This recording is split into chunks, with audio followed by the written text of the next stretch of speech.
Le Figaro Histoire, Alexandre le Grand. À 32 ans, il se bâtit un empire qui allait de l'Égypte jusqu'aux portes de la Chine. Entre réalité et mythe, le Figaro Histoire consacre un dossier exceptionnel au plus grand conquérant de tous les temps. Le Figaro Histoire, Alexandre le Grand, en vente chez votre marchand de journaux. L'éditorial du Figaro. Retour sur Terre par Gaëtan de Capelle. Enivré par 15 jours d'une fête sportive sensationnelle, grisée par les exploits de ses athlètes, couverte de louanges dans le monde entier, la France plane sur son nuage olympique. On rêverait que ce moment de grâce tombé du ciel dans un pays cabossé, fracturé comme jamais, dure encore. Les meilleures choses ayant une fin, il va hélas falloir se résoudre à revenir à l'ordinaire. En l'occurrence, il consiste, comme chaque été, à préparer un budget pour l'année à venir. Mais l'ordinaire est cette fois extraordinaire.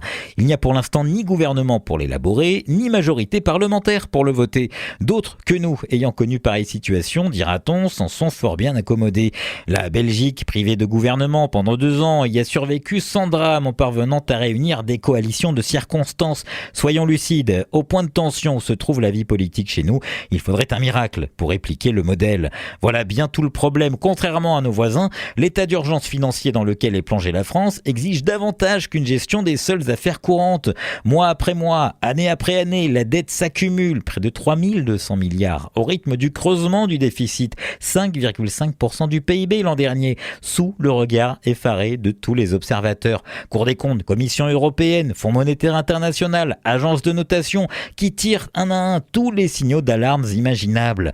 Aux yeux de tous, nous sommes en train de perdre le contrôle de nos finances publiques. La crise politique, née de la dissolution, ajoute encore à la dramaturgie.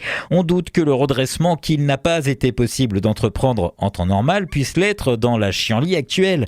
Alors qu'il faut trouver 20 à 30 milliards d'euros d'économies, qui peut imaginer pouvoir constituer une majorité avec la rigueur budgétaire pour programme? Pour l'heure, entre ceux qui ont pour obsession d'abroger la réforme des retraites et ceux qui veulent augmenter les impôts, on peine à entendre des voix pour tailler dans la dépense publique. Le Figaro Histoire, Alexandre le Grand. À 32 ans, il se bâtit un empire qui allait de l'Égypte jusqu'aux portes de la Chine. Entre réalité et mythe, le Figaro Histoire consacre un dossier exceptionnel au plus grand conquérant de tous les temps. Le Figaro Histoire, Alexandre le Grand, en vente chez votre marchand de journaux.